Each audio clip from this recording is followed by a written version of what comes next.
ప్రకృతి ప్రకోపం సిక్కోలు ప్రజల్ని నిండా ముంచింది. ఊహించని విపత్తుతో శ్రీకాకుళం జిల్లా వాసులు అపార ఆస్తి, పంటల నష్టాలను చవిచూశారు. తిత్లీ ప్రభావంతో ధ్వంసమైన ఉత్తరాంధ్రను ఆదుకోవాలంటూ ముఖ్యమంత్రి చంద్రబాబు ప్రధాని మోదీకి లేఖ రాశారు. 2800 కోట్ల మేర ప్రాథమిక నష్టం జరిగిందని పేర్కొన్నారు. తక్షణ సాయం కింద 1200 కోట్లు విడుదల చేయాలని లేఖలో విజ్ఞప్తి చేశారు.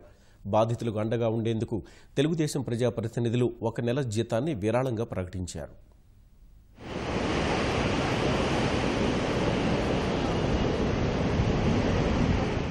తిట్లీ తుపాన్తో శ్రీకాకుళం జిల్లాలో భారీగా పంట నష్టం వాటిల్లింది. ఉద్యానంలో అధిక భాగంగా ఉండే కొబ్బరి చెట్లు చాలా వరకు నేలకొరిగాయి. కాయలు రాలిపోయాయి. ఊహించని విపత్తుతో రైతులు ఆవేదన చెందుతున్నారు. ఈ పరిస్థితి నుంచి కోలుకోవాలంటే మరో 15 సంవత్సరాలు పడుతుందని చెబుతున్నారు. తిత్లీ ప్రభావంతో విజయనగరం జిల్లా పార్వతీపురం పరిధిలోనూ రైతులు తీవ్రంగా నష్టపోయారు. వేలాది ఎకరాల్లో చేతికొచ్చిన పంట నీళ్ల పాలైంది. ఉద్యాన పంటలకు అధిక నష్టం వాటిల్లింది. సుమారు 7000 ఎకరాల్లో అరటి దెబ్బతింది. చెరకు, వరి, పత్తి, కూరగాయల పంటలు పాడయ్యాయి. ఈ పరిస్థితుల్లో ప్రభుత్వం తమను ఆదుకోవాలంటూ రైతులంతా కోరుతున్నారు. ఎచ్చర్ల నియోజకవర్గంలో 3000 ఎకరాల్లో పంటలు దెబ్బతిన్నాయి. వరి, అరటి, చెరకు, పత్తి, బొప్పాయి, మొక్కజొన్న పంటలు నేలకొరిగాయి.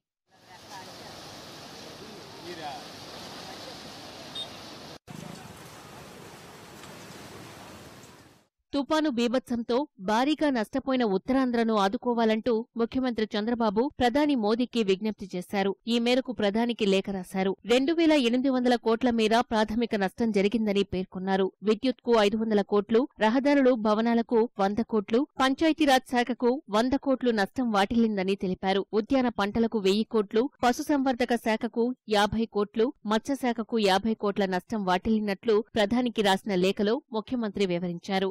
గ్రామీణ నీటి సరఫరా శాఖకు 100 కోట్లు, జలవనరుల శాఖకు మరో 100 కోట్లు తుపాను కారణంగా నష్టం జరిగినట్లు వివరించారు. రాష్ట్ర ప్రభుత్వం ఇప్పటికే యుద్ధ ప్రాతిపదికన సహాయ చర్యలు ముమ్మరం చేసిందని లేఖలో తెలిపిన చంద్రబాబు తక్షణ సాయం కింద 1200 కోట్ల రూపాయలు విడుదల చేయాలని ప్రధానికి విజ్ఞప్తి చేశారు. ఈ లేఖను ఏపీ భవన్ రెసిడెంట్ కమిషనర్ ప్రధాని కార్యాలయానికి అందజేశారు.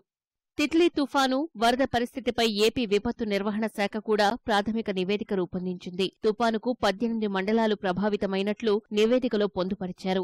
గార మండలం బూరవిలిలో 42.6, హిరమండలంలో 15.3 సెంటీమీటర్ల వర్షపాతం నమోదైనట్లు గుర్తించారు. విజయనగరం జిల్లా రస్తకుంటబాయిలో 18.5 సెంటీమీటర్ల వర్షపాతం నమోదవగా మహేంద్ర తనయ నది ఉధృతంగా ప్రవహించిందని నివేదికలో పేర్కొన్నారు. వరద తీవ్రతకు 8 మంది మృతి చెందినట్లు నివేదికలో వెల్లడించారు. శ్రీకాకుళం జిల్లాలో 112 చోట్ల సమాచార వ్యవస్థ దెబ్బతిందని, విజయనగరం జిల్లాలోని 6 మండలాల పరిధిలోని 358 గ్రామాల్లో విద్యుత్ వ్యవస్థ అస్తవ్యస్తమైనట్లు నివేదికలో పేర్కొన్నారు. తుపానుతో భారీగా నష్టపోయిన శ్రీకాకుళం జిల్లాకు మంత్రులు, తెలుగుదేశం ఎమ్మెల్యేలు, ఎమ్మెల్సీలు 1 నెల జీతం విరాళంగా ప్రకటించారు.